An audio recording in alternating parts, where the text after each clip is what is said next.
لیکن آپ اپنی بات کو دہراتے رہے، کوئی بھی نہیں اٹھا۔ تو آپ نے ظہر کی نماز پڑھائی، ظہر کے بعد پھر ممبر پر آئے اور فرمایا کہ لوگو یہیں مجھ سے حساب کتاب کر لو، آگے نہ کرنا، بتاؤ میں نے کسی کا کوئی حق دینا۔ ایک صحابی کھڑے ہو، یا رسول اللہ آپ نے میرے 3 روپے دینے ہیں، 3 درہم۔ تو آپ نے فرمایا دینے ہوں گے ضرور، پر مجھے یاد نہیں، بتاؤ کہ کس طرح دینے ہیں؟ کہ یا رسول اللہ آپ کے پاس سائل آیا تھا، آپ سے مانگا، آپ کے پاس تھے نہیں، تو آپ نے مجھ سے کہا تیرے پاس کچھ ہیں؟ تو میرے پاس 3 درہم تھے، تو آپ نے فرمایا تو دے دے، میں بعد میں ادا کر دوں گا۔ تو ہاں یاد آ گیا، میرے نبی کے گھر میں تو تیل نہیں تھا، ایک چھٹانگ جس سے چراغ جلتا، پیسہ کہاں سے آتا؟ تو آپ کے سامنے آپ کے کزن فضل بن عباس کھڑے تھے، آپ نے فرمایا فضل میرا قرضہ ذمے لیتے ہو؟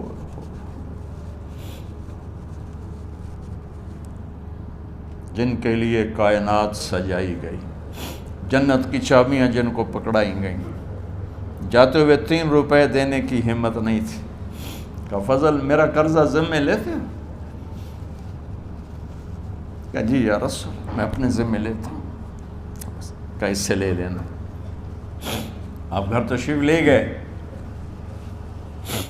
نماز کے لیے آتے تھے، پڑھاتے تھے۔ جمعرات کو عشاء کی نماز پڑھانے کے لیے اٹھ نہیں سکے، گر گئے، پھر اٹھنے لگے، اٹھ نہیں سکے، گر گئے، پھر اٹھنے لگے، اٹھ نہیں سکے۔ تو آپ نے فرمایا ابو بکر سے کہو نماز پڑھائے، عشاء کی نماز۔ ابو بکر ذرا پیچھے کھڑے تھے، عمر آگے کھڑے تھے، تو لوگوں نے کہا نماز ہی پڑھاونی ہے، کوئی پڑھا دے۔ تو انہوں نے حضرت عمر کو آگے کیا، انہوں نے کہا اللہ اکبر۔ جب حضرت عمر کی تکبیر سنی تو آپ نے اندر سے زور سے فرمایا عمر کو پیچھے کرو، ابو بکر کو آگے کرو، میرے رب کا فرمان ہے میرے مصلی پر ابو بکر کے سوا اور کوئی کھڑا نہیں ہو سکتا۔ جمعرات کی عشاء، جمعہ ہفتہ اتوار کی 15 نمازیں اور پیر کی فجر کی 16 اور جمعرات والی 17 نمازیں ابو بکر نے پڑھائیں میرے نبی کی موجودگی میں۔ ہفتے کے دن ظہر یا عصر میں آپ علی و فضل بن عباس کے کندھوں پر ہاتھ رکھ کے مسجد میں داخل ہوئے اور ابو بکر نماز پڑھا رہے تھے۔ ادھر محسوس ہوا کہ اللہ کے نبی آ رہے ہیں، تو ابو بکر نے یوں پیچھے ہٹنا شروع کیا ایسے تاکہ مصلی سے ہٹ جائیں۔ تو آپ نے ایسے ہاتھ کا اشارہ فرمایا کہ کھڑے رہو، ہٹو نہیں، کھڑے رہو۔ تو وہ پھر آگے مصلی پر آ گئے۔ تو آپ تشریف لائے اور الٹے ہاتھ ابو بکر کے ساتھ بیٹھ کر آپ نے ظہر یا عصر کی 4 رکعت نماز ابو بکر کی امامت میں ادا فرمائی۔ یہ آپ کی آخری نماز تھی مسجد کے اندر امت کے ساتھ اور تشریف لے کے۔ جمعہ کا دن تھا، جبریل آئے، یا رسول اللہ مجھے اللہ نے بھیجا ہے کہ جاؤ میرے محبوب کا حال پوچھ کے آؤ۔ اللہ اکبر۔ تو اب درد اور بخار دونوں چیزیں تھیں، سر کا درد بھی ہیوی ویٹ تھا اور بخار بھی، تپش۔ تو آپ نے کہا جبریل تکلیف ہے، تکلیف میں۔ ہفتے کا دن پھر جبریل آئے، یا رسول اللہ مجھے اللہ نے بھیجا ہے کہ جاؤ میرے محبوب کا حال پوچھ کے آؤ۔ پھر آپ نے فرمایا تکلیف میں۔ اتوار کو پھر جبریل آئے، یا رسول اللہ نے بھیجا ہے کہ جاؤ میرے محبوب کا حال پوچھ کے آؤ۔ 12 ربیع الاول آ گئی، 632 عیسوی اور 11 ہجری۔ آپ کی طبیعت میں بشاشت آئی، تو صحابہ نماز پڑھ رہے تھے، آپ نے دروازہ کھول کے سب کو یوں دیکھا۔ تو حضرت انس فرماتے ہیں ہم سب نماز میں تھے، لیکن جب دروازہ کھلنے کی آواز آئی اور اللہ کے نبی کا چہرہ، تو ہم سب نماز میں یوں ہو گئے، نماز کے اندر ہی سارے اللہ کے نبی کو دیکھنا شروع کر دی، بھول ہی گئے کہ نماز پڑھ رہے ہیں، ایسے گم ہو گئے آپ میں۔ تو آپ نے جلدی سے دروازہ بند فرما دیا۔ یہ آپ کی آخری زیارت تھی اپنی امت کے لیے، اس کے بعد آپ اپنے اللہ کی طرف کا سفر شروع کیا۔ تو اشراق کے بعد آپ نے اپنے بیگمات کو بلایا، ان کو بتایا نہیں کہ میں آج جا رہا ہوں، سب سے ملے، سب کو الوداع کیا اور انہیں بھیجا۔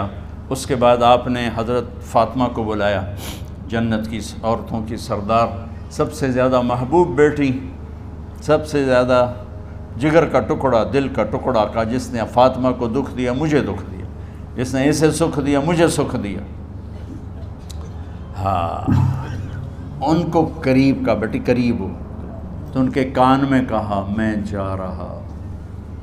وہ رونے لگی، تو ہم نے کہا رو نہیں، چند دنوں کے بعد تیری میری ملاقات ہو جائے گی سب سے پہلے۔ تو 6 ماہ بعد حضرت فاطمہ کا بھی 24 سال کی عمر میں یا 25 سال کی عمر میں انتقال ہو گیا۔ ان کو رخصت فرمایا، پھر آپ نے داماد مولا علی کو بلایا، ان کا سر اپنی گود میں رکھا اور ان کے سر پہ اور کمر پہ ہاتھ پھیرتے رہے اور ان کو دعائیں دیتے رہے۔ آہستہ آہستہ تھی، آواز اونچی نہیں تھی، پست آواز تھی، اور یوں سر پہ کمر پہ، سر پہ کمر پہ، اور دعائیں دے رہے ہیں۔ ان کو رخصت فرمایا، آخر میں اپنے جگر کے ٹکڑے حسن اور حسین کو بلایا۔ ایک آپ کو حدیث سناتا ہوں، میرے نبی نے فرمایا اپنے بچوں کو عزت دیا کرو، اکرموا اولادکم۔ خاص طور پہ ان ماؤں سے کہتا ہوں کہ جب ہم بچوں سے عزت چھین لیتے ہیں، ان سے ہم سب کچھ چھین لیتے ہیں۔ پڑھے نہیں ہو، اسکول نہیں گئے ہو، ٹیوشن نہیں پڑھی ہے، ہوم ورک نہیں کیا ہے، یہ کیوں کھایا، یہ کیوں پہنا، اس پر جب ماں اور باپ بچے کو ذلیل کرتے ہیں تو اب یاد رکھیں آپ ان کے دلوں میں اپنے لیے نفرت بھر رہے ہیں۔ میرے نبی نے فرمایا بچوں کو عزت دو، اولاد کو عزت دو، وہ عزت تمہیں واپس کریں گے جب تمہیں ضرورت ہوگی، جب تم ان کے محتاج بنو گے تو پھر وہ عزت تمہیں واپس ملے گی۔ اگر ڈانٹ ڈپٹ تربیت کے نام پر کچھ نہیں ملے گا۔ تو آپ حسن حسین کو کیا عزت دیتے تھے؟ آپ نماز پڑھا رہے ہیں، نماز ہے مسجد کے اندر، گھر میں نہیں ہے، اور آپ سجدے میں گئے، دونوں بھائی کود کے کمر پہ چڑھ گئے۔ کوئی ہمارے آج کا دیندار ہوتا اس اٹھتے ہی انہوں نے 2 لتر مارنے آئے، آپ نے سجدہ لمبا کر دیا، صحابہ کو خوف ہوا کہ آپ فوت ہو گئے۔ عبداللہ بن مسعود نے سر اٹھا کے دیکھا تو دونوں بھائی کمر پہ چڑھے ہوئے تھے اور آپ سجدے میں پڑے ہوئے تھے۔ انہوں نے ہاتھ آگے بڑھایا اتارنے کے لیے، تو آپ نے بغلوں سے دیکھا کہ کوئی ہاتھ آ رہا ہے بچوں کو اتارنے کے لیے، تو سجدے میں ایسے ہاتھ ہوتے ہیں، تو آپ نے یوں کر کے ان کو روک دیا اشارے سے۔ جب تک حسن حسین علیہم السلام کمر پہ سوار رہے میرے نبی نے سجدے سے سر نہیں اٹھائے، یہ عزت دی۔ اور جب وہ اترے پھر آپ سجدے سے اٹھے، سلام پھیرتے ہی آپ نے دونوں بچوں کو گود میں لے کے فرمایا میرے ماں باپ ان پہ قربان، انہیں تکلیف نہ دیا کرو۔ اور آپ ان کے لیے گھر آتے، روزانہ ٹائم نکالتے۔ آج والدین کے پاس اولاد کے لیے ٹائم نہیں، کل اولاد کے پاس والدین کے لیے ٹائم نہیں ہوگا۔